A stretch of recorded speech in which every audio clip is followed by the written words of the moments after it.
చిత్తూరు వరంగల్ ఎన్కౌంటర్లో బూటకమన్నారు TPCC chief Uttam Kumar Reddy. దీనిపై రెండు రాష్ట్రాల ప్రభుత్వాలు జ్యుడిషియల్ విచారణ జరిపించి ప్రజలకు నిజానిజాలను వెల్లడించాలని డిమాండ్ చేశారు.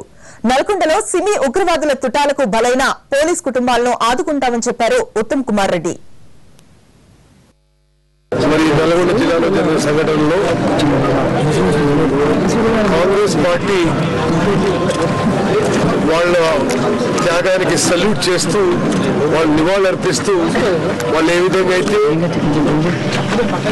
సమాజంలో శాంతి భద్రత కోసం వాళ్ళ జీవితాలు కూడా త్యాగం చేయడానికి సిద్ధపడ్డారో మేము నిజంగా జోహార్లు అర్పిస్తూ వాళ్ళ కుటుంబాలని ఆదుకోవడానికి తెలంగాణ మొత్తం సమాజం కాంగ్రెస్ పార్టీ కూడా వాళ్ళ ఎమ్మడి ఉంటుందని చెప్పి మనం చేస్తున్నాం.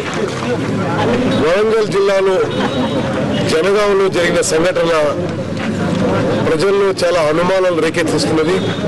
ప్రజల్లో ఉన్న అనుమానాన్ని క్లారిఫై చేయడానికి అక్కడ ప్రభుత్వం ఇక్కడ ప్రభుత్వం